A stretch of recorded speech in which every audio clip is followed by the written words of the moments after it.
በአጋጣሚ መንገድ እየሄደች ነበር ተንሸራታ ወደቀችው። እንደዚህ ውድቅ ብለሽ በደረትሽ ይሄን ያህል የመሰበር አደጋ ይገጥመኛል ብዬ አላስብም። ለጊዜው ህመም ባለመኖሩ ከዛሬ ነገ ይሻለኛል በማለት ወደ ሕክምና ተቋም አልሄደችም። ነገር ግን ከሳምንት በኋላ እጇን ማንቀሳቀስ አልቻለችም። እዛ ጊዜው መግለጽ አይቻልም። እንቅልፍ የለም፣ ማንቀሳቀስ የለም። በቃ ከባድ ነው። ከአንድ ሳምንት በላይ ቆይቻለሁ።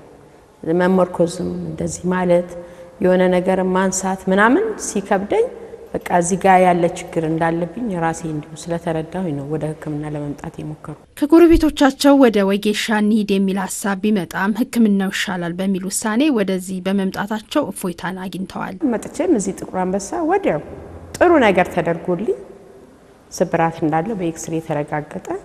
ደሶ ታሰረልኝ። የሰው ልጅ አጥንት እስከ 25 ዓመት ድረስ ጥንካሬውን እየጨመረ የሚሄድ ሲሆን ከዛ በኋላ ግን አጥንት በየዓመቱ በተወሰነ መጠን እየሳሳ እንደሚሄድ ባለሙያዎቹ ይናገራሉ። እድሜ መጨመርና ከወር አበባ መቆም ጋር በተያያዘ የሚመጡ የሆርሞን ለውጦች አጥንት በፍጥነት እንዲሳሳ ምክንያት ይሆናሉ። ትልቁን የአጥንታችንን መጠቅጠቅ ወይም ዴንሲቲ አቺቭ የምናደርገው ወይም የሚይዘው በማክሲመሙን በ20ዎቻችን ውስጥ ነው።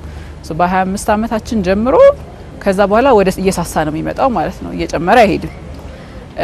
ችግር የሚሆነው ግን እየሳሳ ያለበት ፍጥነት ነው። አንዱን ሰው ችግር ላይ የሚጥለው ሌላውን የማይጥለው ግን ሁላችንም አጥንታችን እየሳሳ ነው ከእድሜ ጋር ተያይዞ። ያንዳንድ ሰዎች ከአንዳንድ ሰዎች የበለጠ ይሳሳል። በተለይ ከ40 ዓመት በላይ የሆኑ ሴቶች ከወንዶች በበለጠ ለችግሩ ተጋላጭ ይሆናሉ። ጥናቶቹ የሚያሳዩት 3 እጥፍ ከዛም በላይ ሴቶች ከወንዶች አንጻር የአጥንት መሳሳት ችግር ያጋጥማቸዋል። በጣም የምንፈራው ደግሞ ያው ለስብራት ይጋለጣሉ። የአጥንት መሳሳት ግልጽ የሆነ ምልክት የለውም። አንዳንዴ የሙሉ ሰውነት ህመም ወይም የትኛው አካል ክፍል ላይ እንደሆነ የማይታወቅ የህመም ስሜት ያጋጥማል። ሙሉ ሰውነቴን ይቆረጥመኛል፣ ይይዘኛል፣ ሙሉ ብርድ ሲሆን ያመኛል፣ ሙሉ ሰውነቴን እንደዚህ አይነት ነገሮች ሊሉ ይችላሉ። ለሱ ብቻ የሚታይ ምልክት የለም። ብዙ ጊዜ የአጥንት መሳሳት እንዳለባቸው የምናውቀው ስብራቱ ካጋጠማቸው በኋላ ነው።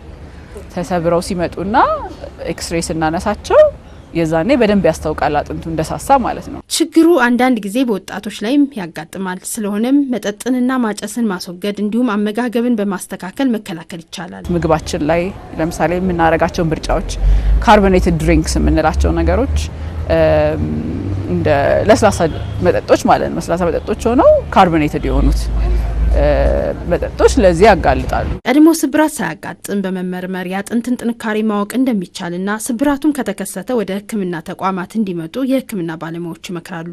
በንጥረ ነገር ማገዝ ነው። ላይክ ካልሲየም እና ቫይታሚን ዲ ያው ብዙ ሰው ሰምቶት ሊሆን ይችላል።